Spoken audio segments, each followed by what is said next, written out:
Pensemos en dos de los universos fantásticos más increíbles que se han creado. Ahora imaginemos que nacieron de una de las amistades literarias más complejas, pero también más importantes del siglo XX. Por un lado tenemos a J.R.R. Tolkien, el arquitecto meticuloso de la Tierra Media, y por el otro a C.S. Lewis, el brillante creador de Narnia. Sus obras, definieron la fantasía moderna, pero es que la amistad que las hizo posibles fue una auténtica saga en sí misma, llena de compañerismo, pero también de mucho conflicto. Y es que su vínculo, aunque fue fundamental para sus obras, estuvo cargadísimo de tensiones, de desacuerdos muy profundos y con el tiempo de un distanciamiento que acabó marcando sus vidas. Esta es la historia de cómo una amistad fue capaz de construir universos y a la vez estuvo a punto de venirse abajo por completo. Bueno, pues vamos al principio de todo. Nos situamos en Oxford, año 1926, y la primera impresión entre nuestros dos protagonistas no fue precisamente idílica, que digamos. Lewis, a quien todos llamaban Jack, venía de una tradición protestante y tenía unos prejuicios muy arraigados.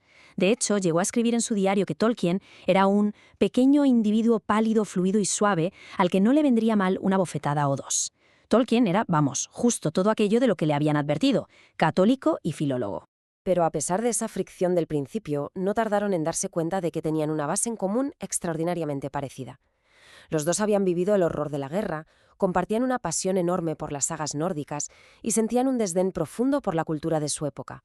Todas esas heridas y esas pasiones compartidas acabaron forjando un vínculo increíblemente fuerte entre ellos. Y con esto llegamos al momento que no solo define su amistad, sino también el futuro de toda la obra de Lewis. Hablamos de la noche del 19 de septiembre de 1931, durante un paseo por el Addison's Walk de Oxford. A ver, Luis, que en ese momento ya creía en un dios, pero no era cristiano, adoraba a los mitos de dioses que mueren y resucitan, pero para él eran solo eso, historias preciosas, pero falsas. Esa noche, Tolkien, junto a su amigo Hugo Dyson, le lanzó una idea que lo cambió todo. El cristianismo no era un mito más, sino el único mito que de verdad había ocurrido en la historia. Un mito hecho realidad.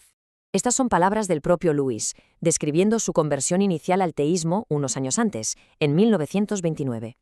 Nos da una idea de la lucha interna tan bestia que llevaba dentro. Se sentía como acorralado por una verdad que en el fondo no quería aceptar. Y la conversación con Tolkien fue, la pieza que le faltaba para completar ese puzzle espiritual. Lo importante aquí es que, después de esa charla, de repente todo encajó para Lewis. Se convirtió en miembro de la Iglesia de Inglaterra, una decisión que, por cierto, decepcionó un poquito a Tolkien, que como católico devoto, pues esperaba que se uniera a su iglesia. Y justo aquí es donde la historia da un giro. Justo después de ese momento de máxima unión espiritual, empezaron a aparecer las primeras grietas serias en su amistad, sobre todo por diferencias creativas y también teológicas. A Tolkien, Narnia le pareció un horror. Lo veía como un auténtico caos conceptual. Para él, mezclar en un mismo mundo a faunos de la mitología griega con Papá Noel era un error tremendo. Sentía que Lewis había escrito la saga con muchísima prisa, sin toda la construcción de mundo que él dedicaba a la Tierra Media, y que la alegoría cristiana era tan evidente que rompía por completo la magia. Pero lo de Narnia fue solo el comienzo. A partir de ahí, otros factores personales y profesionales empezaron a distanciarlos cada vez más en las décadas siguientes. La llegada de un escritor llamado Charles Williams marcó un antes y un después. Tolkien sentía que su influencia, de alguna manera, estropeó la obra de Lewis.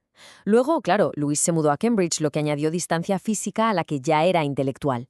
Pero el golpe definitivo fue su matrimonio secreto con Joy Davidman. Para Tolkien, como católico, el matrimonio con una mujer divorciada era algo inaceptable, y que Lewis se lo ocultara fue una ofensa personal que le dolió muchísimo. Aún así, a pesar de todo este enfriamiento, es que es imposible negar el impacto tan brutal que tuvieron el uno en el otro.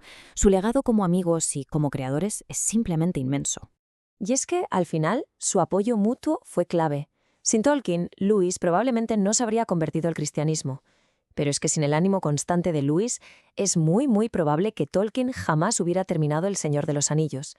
Durante años, Lewis fue su mayor fan, la persona que le insistía una y otra vez para que siguiera con esa obra monumental. Esta cita del propio Tolkien lo resume a la perfección. A pesar de todas sus críticas y sus diferencias, siempre reconoció que sin el apoyo incondicional de Lewis en aquellos primeros años, su obra maestra se podría haber quedado para siempre en un cajón. Y esta frase es potentísima. Demuestra que, a pesar de años de distancia y de resentimiento, el vínculo original seguía ahí, en lo más profundo. La pérdida de su viejo amigo le afectó hasta la médula y revela la verdadera dimensión que tuvo su conexión. Al final, la historia de Lewis y Tolkien nos deja con esta pregunta en el aire. Su relación fue complicada, a veces fue dolorosa, pero fue precisamente en ese choque de ideas, en ese desafío constante, donde los dos encontraron la fuerza para crear mundos que, a día de hoy, han cambiado el nuestro para siempre.